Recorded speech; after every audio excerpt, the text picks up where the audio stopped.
नमस्कार सांग माने जय जगन्नाथ मु झिली मो चैनल को स्वागत करुच्ची। आज आपण मानक पई गोटे सुंदर रेसिपी आनी देछि जोड़ा कि आपण मानक बहुत भल लागिबो। आपण माने एई कलर आउ स्ट्रक्चर अनुसार देखि जानि पारुथिबे एटा जहाँ भी माने चिकेन कषा मटन कषा भली हेतिबा, किंतु एटा चिकेन कषा नाही कि मटन कषा नाही।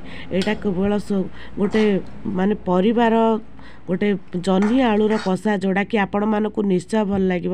आपण मैंने जह्नीर विभिन्न प्रकार आइटम खाइथिबे, जह्नी आलू पोस्त खाइथिबे, जह्नी आलू भजा खाइथिबे, जह्नी आलू राई खाइथिबे, जह्नीर संतुला खाइथिबे, किंतु जह्नी आलू कषा केबे खाइछन्ति कि? हुए तो कम खाइथिबे आपण माने। किंतु आज मु आपण मानक गोटे सुंदर उपाय रे जह्नी आलूर कषा देखैबी। आज मोर रेसिपी देखैबा को पाइबे जह्नी आलूर कषा जोड़ा कि आपण मानक निश्चय भल लगे। आ जो माने नुआ नुआ रोषे करुथिबे आपण माने निहाती भाव रे एई जह्नी आलू कषाटी आपण मानक रोषे रे निहाती भाव रे ट्राए करिवे।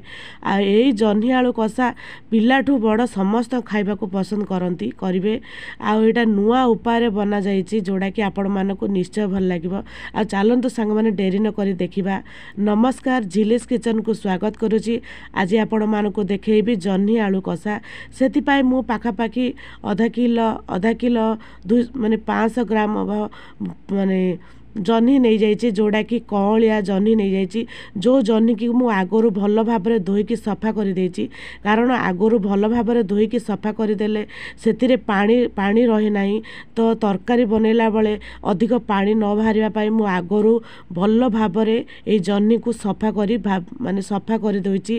तापरे आकु भल भाव में चांचिकी ताकू माने चांचिकी भल भाव में ताकू जो सेप्रे आपण मैंने चाहिए से सेप्रे काटी पारिबे। देखंतु कौलिया जह्नी नहीं आपण मैंने कौलिया जह्नी नेले ए तरकारी माने टेस्टटा बहुत भल लगे। एबे तो मार्केट रे एबे जह्नी अवेलेबल अछि, ए सीजन चलछि एबे जह्नीर। एई भली जह्नीर गोटे आइटम करी थरे खांतु संग माने केमिति लागिला निश्चय कहबे।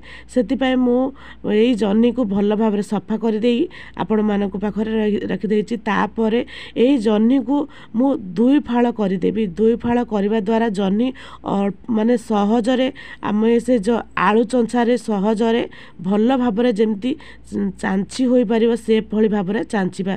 देखंतु कौलिया जह्नी होइथबारु अल्प समय भितर धीरे धीरे अल्प समय भितर से भल भाव में केमती चांची हो जाइछि। एई आलू चंचा साहाय्य जदि आमे चांचिबा ताहाले जह्नी रो अधिक चोपा छाड़िबनी, अल्प टिके चोपा छाड़ी से भल भाव में सफा हो जिवो।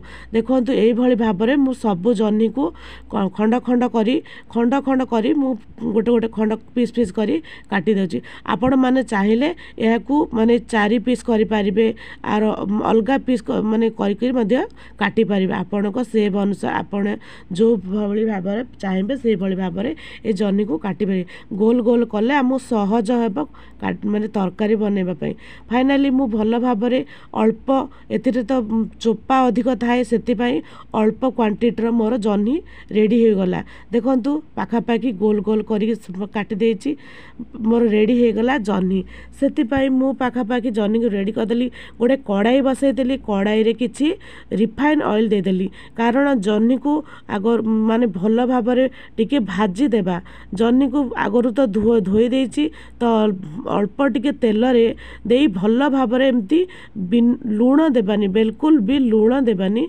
लूण न देकी एपट सेपट करी भाजी देबा।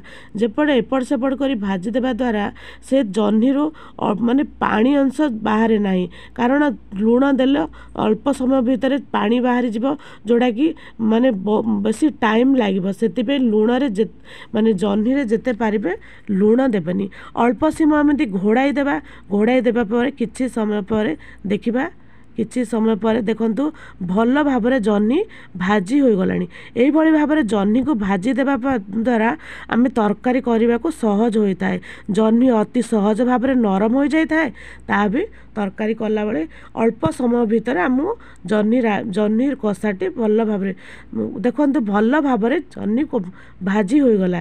तापर आउ टिके तेल देदेबा, टिक जहाँ भी मसला कषा हे से तेल निया दरकार। तापर गोटे चामच देदेली सोरिष तापर गोटे चामच देदेली माने जीरा जीरा ता सहित जीरा को भल भाव जीरा सोरिष भल भाव माने फुटी गला तापर काटी रखि आमर पियाज पकईदेवा गोटे पियाज को छोट छोट माने स्लाइस स्लाइस करी काटी देइछि जोड़ा कि भल भाव यही पियाज माने तेल सहित भल भाव भाजी देबा जे भली भाव पियाजर गोटे रेड कलर आसीजिव से भली भाव आम पियाज को भाजी देबा। देखंतु जाल को मीडियम कर रखिबा माने जाल को हाई क्लो कले पोड़ी जिबा तापर अदा रसुण गोटे चामच अदा रसुण पेस्ट दे देबा। आमे बटा मसलार कौन प्रकार दरकार नहीं अदा रसुण पेस्ट मार्केट तो अवेलेबल ताकू गोटे चामच दे देबा। तापर आमर टमाटो गोटे टमाटो को दे देबा टमाटो देदेबा टमाटो दे सारा पर गोटे चामच देदेबा हलदी गुंड गोटे चामच 2 चामच देदेबा लंका गुंड एटा काश्मीरी लंका गुंड जोटा कि राग टोटाली आसबनी ता सहित गोटे चामच देदेबा जीरा गुंड गोटे चामच देदेबा धनिया गुंड ताकू एही भली मसला को भल भाव कषि देबा जेपली भाव मसला सहित सी कषि हो जिवो एही भली मसला सहित कषि हो गला पर जाल को स्लो करदेबा से गोटे चामच देदेल लुण देदेबा स्वाद अनुसार लुण देदेबा जे भली भाव मसला सहित सी भल भाव कषि हो जिवो।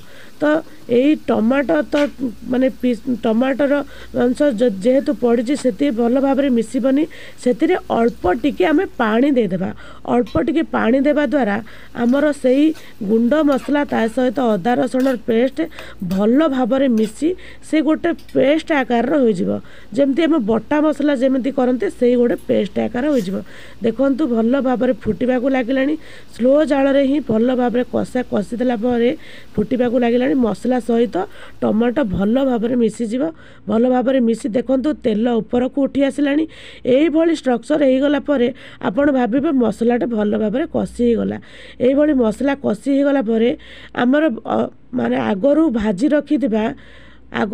रखिथिबा आमर जह्नी को ये पकईदेबा जह्नी को जे पर्यंत मसला भल भाव कषिनी से पर्यंत कषुवा तापर भाजी रखिथिबा आमर जह्नी को आगरू तो भाजी हो जाइए से जह्नी को भल भाव एमती गोलाई देबा द्वारा से जह्नी मसला सहित भल भाव मिसीज देखु भल भाव जह्नी मसला सहित मिसीगला जाल को ଟିକେ स्लो कर रखिबा जो भाव कि मसला पोड़ी जीवनी यही भाव मसला रखिला गोलाई देला किछि समय घोड़ाई देबा किछि समय एमती घोड़ाई देला देखंतु मसला भल भाव कषि मसला सहित जह्नी भल भाव कषि लगी जाऊँच सांग मैंने टिके लगी जाऊँच तो आपण मैंने स्लो जाल ही देले ये मसला सहित जिते आपण मैंने कषिबे जह्नी सहित तार जह्नी कषाटा बहुत टेस्टी लगे आपण मैंने भाभी पारे जह्नी कषा चिकेन कषा मटन कषाटार बहुत टेस्टी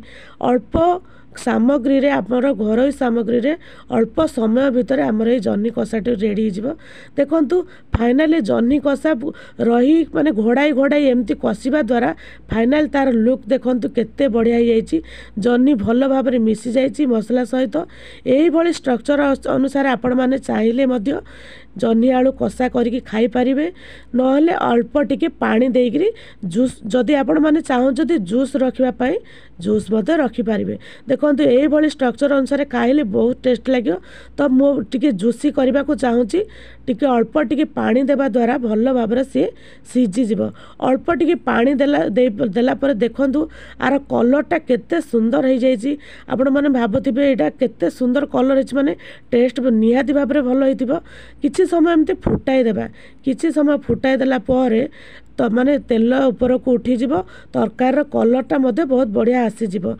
तो मसला मध्य भल भाव सीझीज अल्प एमती किसी समय फुटीगला देखंतु आपण मानक जेतिकी ग्रेवी दरकार सेतिकी ग्रेवी रखिपारे तो फाइनाल लुक देखंतु आपण माने देखंतु भल भाव देखंतु माने रहीगला माने किसी समय रहीगला देखंतु तार फाइनाल लुक तो एते सुंदर कलर हो जाइए जोटा कि माने खाइबा को बहुत टेस्टी लगे थरे ये जह्नी आलू कषा बनाई देखु सांग मैंने आपण मानक निश्चय भल लगे आपण मानक जदि मोर रेसिपी भल लगुच सांग मैंने निज घरे ट्राए करंतु केमिति लागिला निहाती भाव में कमेंट करी कहतु आपण मानकर सपोर्ट भल पाइबा मते निहाती भाव में दिंतु आउ जदि चैनल नुआ थे सब्सक्राइब करने को बोलतु ना एपरी नुआ नुआ रेसिपी सहित मु आपण मानक सामने सब बेले आसुथी आशा करुच्ची आपण मानक भल माने जह्नी आलू कषा बहुत भल लगे थरे घरे ट्राए करंतु आउ जदि भल लगे गोटे लाइक करने को भूलिबा नहीं मोर परिश्रम प्लस आपण मानकर भल पाइबा रहिले मोर मु आगो को बढ़ी पारिबी रहउची सांग माने जय जगन्नाथ पुणी देखा नुआ एक रेसिपी सहित आपण मानक नुआ नुआ रेसिपी देखैबा पाई मु सब बेले आपण मानक प्रयास आपण मानक आगे प्रयास करुच्ची रहउची जय जगन्नाथ सांग माने जय जगन्नाथ।